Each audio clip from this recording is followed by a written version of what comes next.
You know, I gave up smoking a long time ago.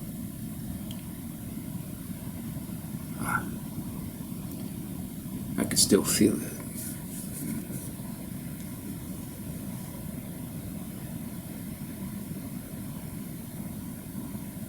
I used to smoke whenever I got just anxious.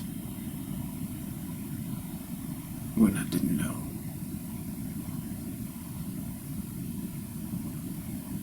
what to do with myself.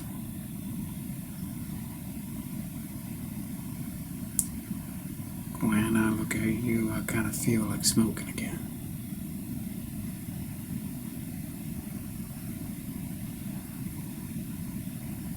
Now, don't take this the wrong way, but you are a shifty-eyed son of a bitch. And I don't mean that personal.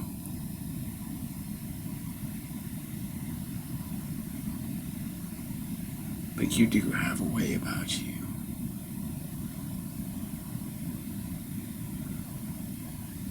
That makes me feel like smoking again.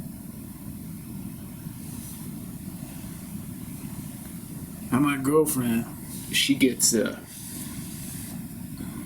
goosebumps and the chills when something special's happening. I don't get that. I get something congested right here in my chest.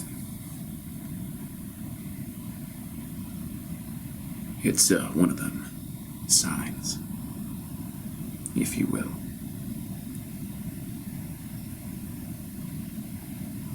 Or something's not right.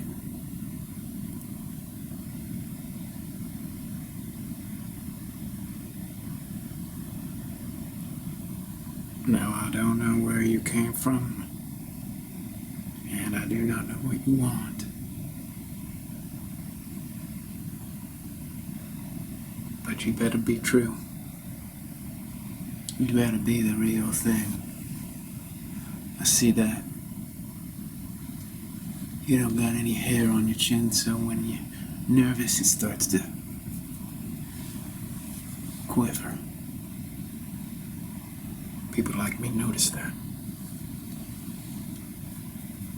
We notice a lot. So what I want to ask you, point blank, is if you were up to no good, how do you expect to get by with that? If I've already got you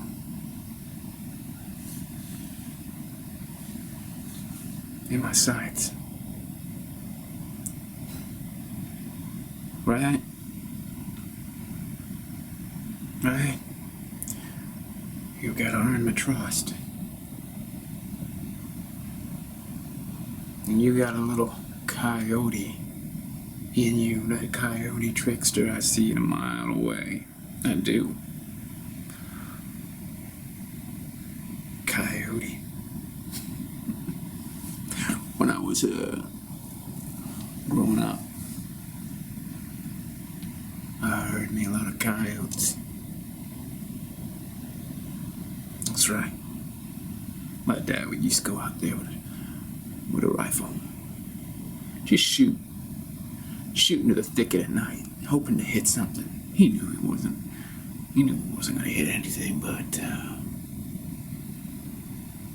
maybe once or twice a year. So I look at you and I remember the coyotes. Shifty ass motherfuckers. That's right. Now you must excuse me for thinking of the coyotes when I'm looking at you, but you got the coyote look. You look like a coyote. And again, I don't mean that personal. It's just what I pick up on in your physiognomy.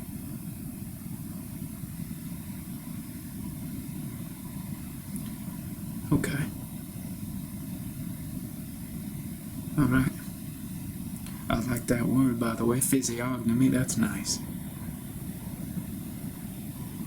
So we just start off on this foot, right? Damn right.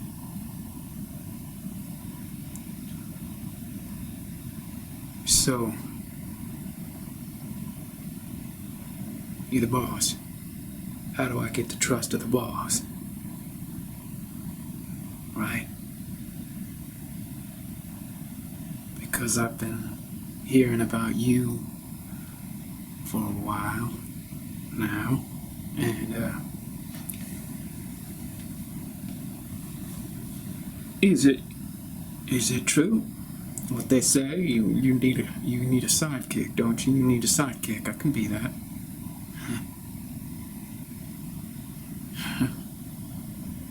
Coyote wants to be my sidekick. Coyote Kid, that's what they're gonna call you. They're gonna call you Coyote Kid if you can make it. Coyote Kid.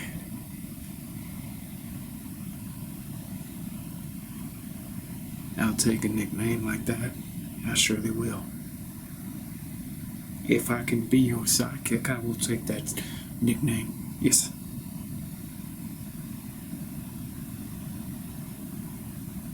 You know something, Coyote? Kid? You know how many people want to be my sidekick? They read about me in some Pulp Fiction penny mag. And they think I'm this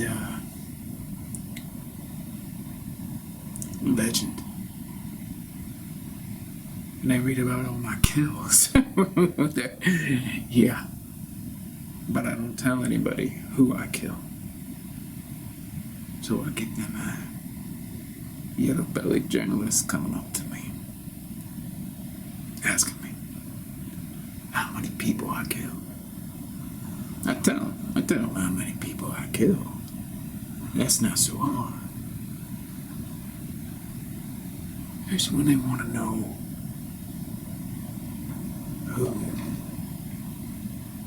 who. You hear that, owl? Who? Now, Coyote Kid, I give all of these people a nickname so I can tell them apart. You are not the first. And over half of my kills are people who want to work by my side. Half the casualties are sidekicks. And do you know why, Coyote Kid?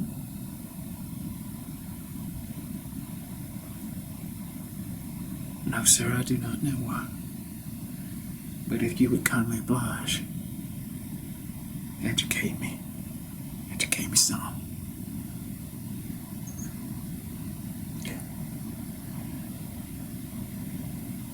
I'll tell you the answer is because they all want to be me. They want to be a gunslinger. They want to be a train robber. No, really. As if it were that easy. The hardest part about my job is coyotes. They always want a piece. Like my daddy was out on the porch late at night shooting into the brush. Every once in a while I just pull out my 6-shooter and take a shot. And if you happen to be there, well, I'm sorry. You are going to be one of the casualties. No offense. Nothing personal. People like me, it takes a lot. It sure does. It takes a lot to keep us satisfied. You understand that? People like us, we're hungry. We got this colossal appetite. We're never satisfied. People like you, you're not satisfied either, and you think you can come up and have peace. Like a little coyote, nipping for a little food, little rations from the table you got in the house now. You're in the house now. My dad didn't always get him. Toward the end of his life, some of those coyotes came right through the front door. But I was long gone. He was a wild man. He didn't seem to care. He was the only one living there.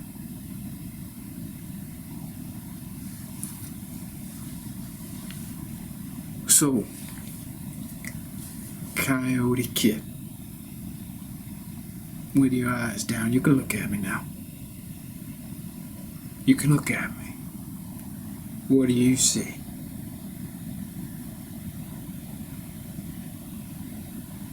What do you see?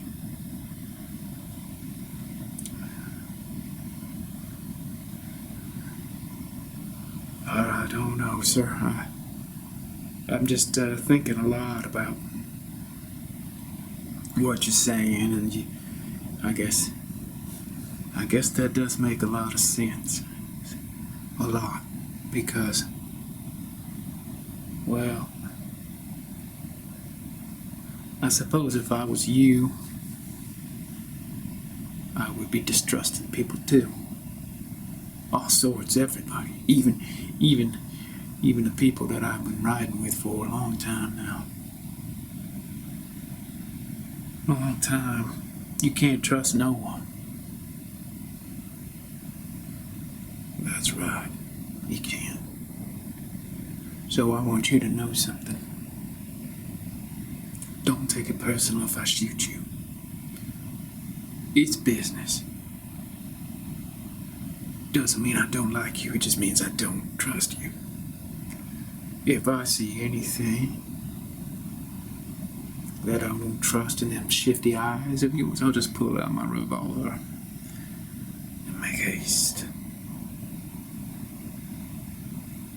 Do you understand that?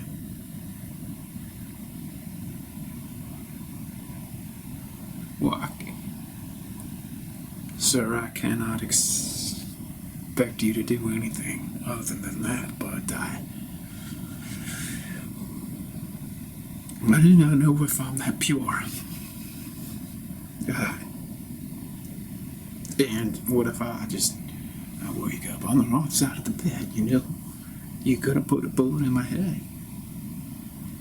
That's damn straight, I will. See,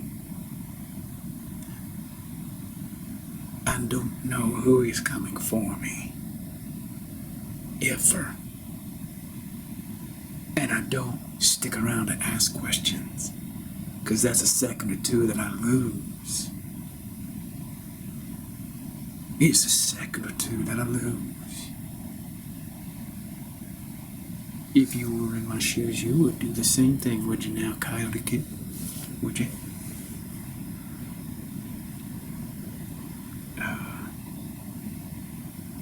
I don't know. Well, you're never gonna be in my shoes, are you? Well, sir, I think that would be an honor to be in your shoes if I could someday, if I was able to, you know, do what they do, be an apprentice of sorts and just watch you and do what you gotta, like that, right? See? You're a mouse. You're a coyote and a mouse. You just be chasing yourself all around, all night long. Coyote mouse. Coyote mouse. It's time to buckle up, son. If you're gonna come out here and play with the big boys, you are gonna have to face death. You are gonna have to live for the first time in your life. You're gonna have to find a courage that you did not understand. And that starts with me.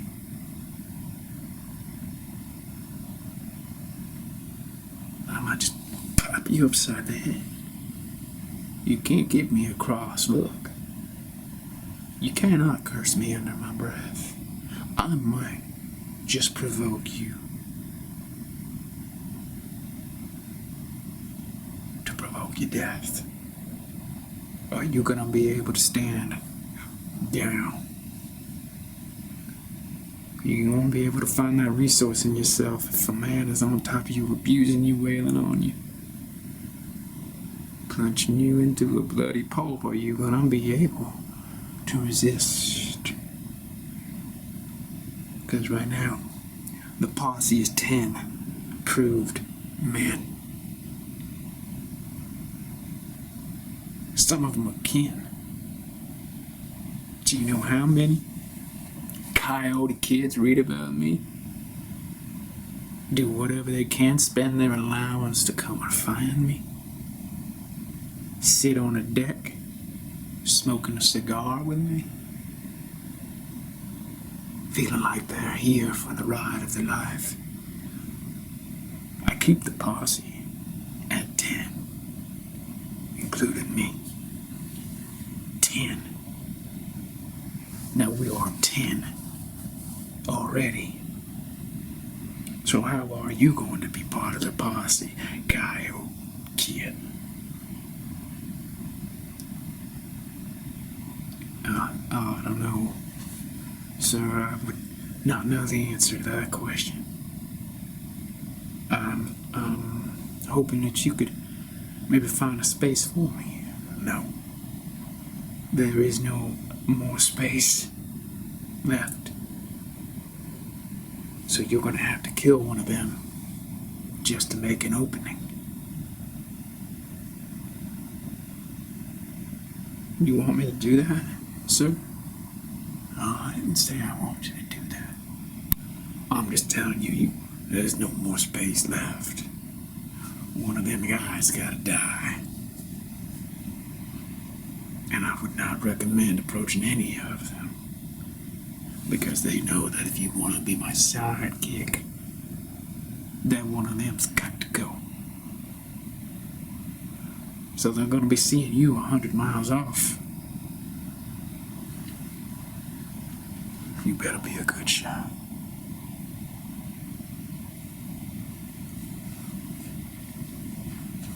So I'm afraid I don't think that I do have what it takes. I'm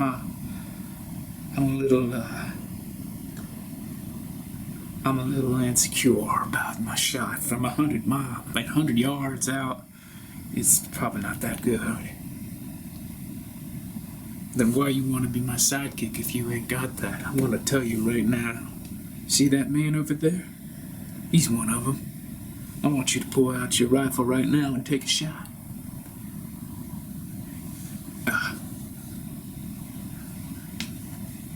You mean that guy over there? That guy over there?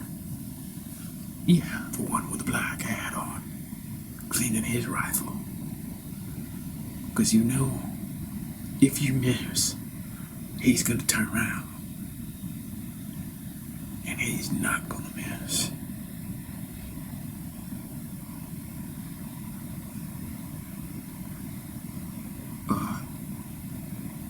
I'm telling you, you want to be my sidekick, you gotta take that man out. You know what to do. Now, any one of these 10 men can replace me. Like that. That's how I train them, every single one of them. Stood where you're standing now. Every single one of them took the shot. And every single one of them made the shot. This is how we do it. This is how we keep ourselves fresh and ripe and ready. So go ahead. Show me. Because if you don't take that shot, you're not walking out of here alive. Oh, God. Oh, God. Are you kidding me? You're not kidding me? Are you kidding me? You can't. Oh, yes, I can. See, you read the little penny mags, and you think you want to live a life? Gunslinger, sidekick, bank robber, a vigilante. Yeah, we do vigilante. I'm tired of you kind. I'm tired of you kind. There's thousands of you ultimately. Over the years, I've seen 1,000, 2,000 of you. And I'm tired of talking to you. You are wasting my time. You are wasting my life. I've got other things to do. So instead of getting pissed off every single time a moron comes to me and asks me to be my right-hand man, well, I just put him through the test. And then word gets out. How does word get out? That doesn't make sense to me, sir. Because if I fail this test, I'm dead. That's right. But if I'm dead, nobody's gonna know. Oh.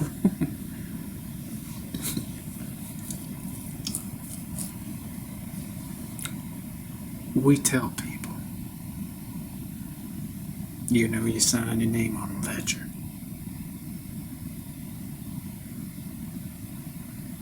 I didn't hear about that before I came here. Well, that's not my fault, is it now? That is not my fault. We put up the names. Auditions.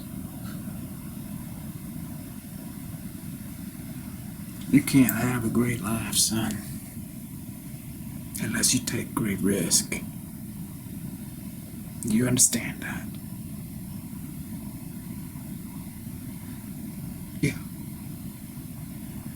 So right now, you're feeling terror right here in your heart. Terror. And that's understandable. I can see you. Frightened as a chicken. But you want to live a good life, don't you now? You came, you met me. You're gonna go home now. Crying to your mama. Telling your friends that you didn't have enough guts. I don't want that for you. That's no fun for me. That's just another failed opportunity.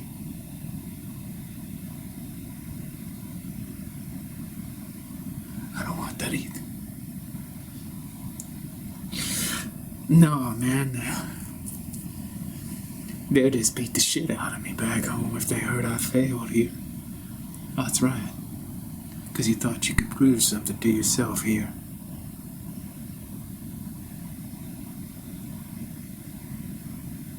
But you can't. Unless you take that shot.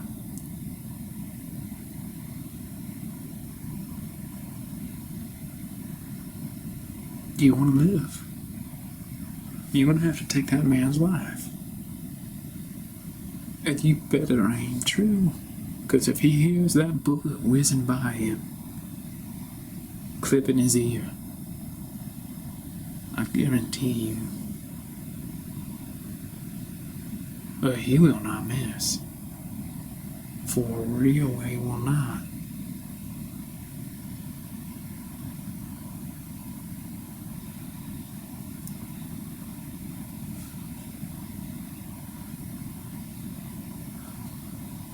Why does he have his back to us?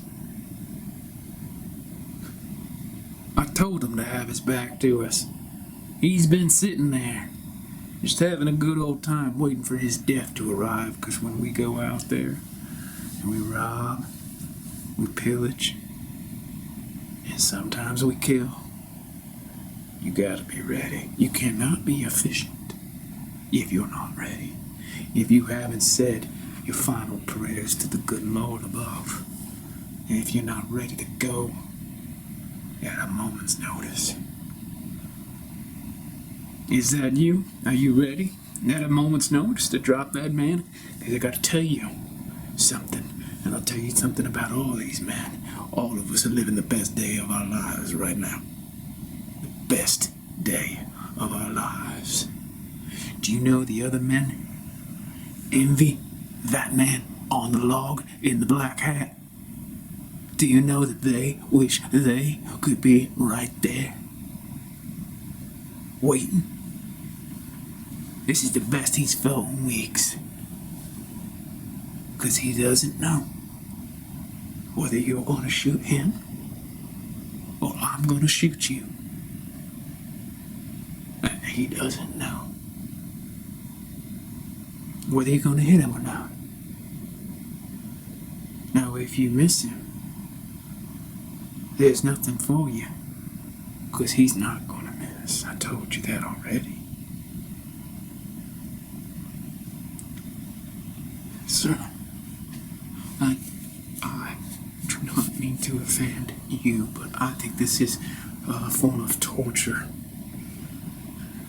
Nobody should be subjected to this kind of decision just because they want to be a gunslinger. There's got to be a price. You can't just walk into someone's life and waste the time. And there's got to be a price for living a mediocre life. You understand that? You're at home dreaming that if you just come over here and stand by my side and be my right-hand man, that you're going to have a life worth living. No, it's not that easy. Like I said, thousands of kids thinking that. Waste my time! Waste it. I'm tired of it. If you want to live an exceptional life, you need to go home and figure that out on yourself. But you done foreclosed that opportunity. Is there not anything that I can do? Is there not anything I can do? Well, as a matter of fact, you can't. Because you're not going to hit that man. He's too far away. And you're too much of a pussy to aim straight when you're crying like that. So you're going to die. And it just so happens that you touch a soft spot in my heart. Because I'm not as brutal and barbaric as you suppose. So I was thinking, maybe we cut a deal.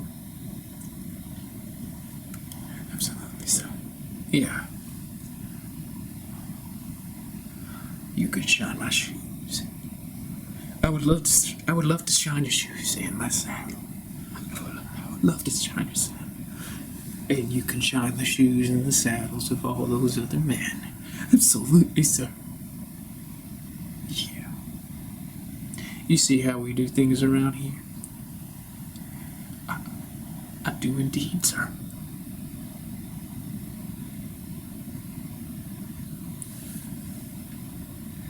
Now you see how other people know. Yes, sir. Yes, sir. Yes, sir. But what I want you to do, I want you to reflect where you're shining my shoes and you're shining my saddle and all them other guys. I want you to reflect on how you thought you could create such an amazing life for yourself just being a parasite. How could you just be a parasite and have this fantastic life that you were dreaming of? You really think that you could ride with us? Rob with us? You really think you got what it takes to live each day as if it were your last hour? You done failed already, son. You just gave up. Do you know how many times I get my shoes shined? A lot. 'Cause you're at home. You and all these other boys at home. And you're fantasizing like you're grown. Now, if I had $1 for every time your chin quivered at the mere thought of firing your gun, you're not ready for an exceptional life, you know? You, all these kids today, they're at home and they're up in their heads fantasizing. And they're gonna go and get a job, maybe shining shoes. Because they tasted death and they ran away terrified. You see those men right there? None of them are terrified of death. None of them. And that's why we ride together. And that's why they are legends. And that's why you read about them in your little magazines. And that's why the history books will be talking about us. Because we face death every day, and we create the scenarios where we can't face it, because we know that that's the only way to feel alive.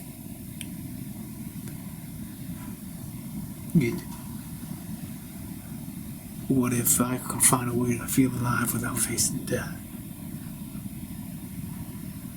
Well, you can do that for a little bit. You're gonna go home. You're gonna find yourself a woman. You're gonna tell her how you met me. You're gonna feel alive telling that story. You're gonna feel alive fucking her that night, aren't you? But that's gonna be the pinnacle of your life. That's the height of the mountain for you. That you tasted greatness. Just for a second. When you came up, you were challenged by me. You're gonna do that. You're gonna feel that taste. But that's it. There's gonna be nothing after that.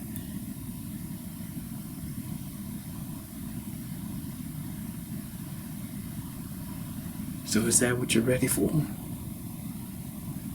Just a story you can tell to get your little prick laid, and that's it? That is why you were on this planet? That is why you were born? That's the top? Is that top? Or you want to take that shot? You can shine my shoes. You shine my saddle. It takes you less than an hour, maybe just an hour, to do it for all the boys. In that hour, you're still gonna feel like you're living. And you're still gonna feel all shivering inside. But you're a coward, you know that, right? Because all we're doing here is just talking. And you've just gone through so many emotions. Always just sagging down like a depressed dog. You depressed dog. Nothing even happened. Nothing happened here.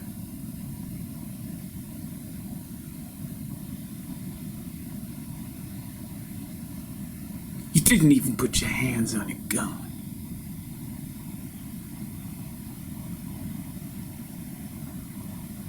You just got all caught up in your mind, and you done pissed yourself.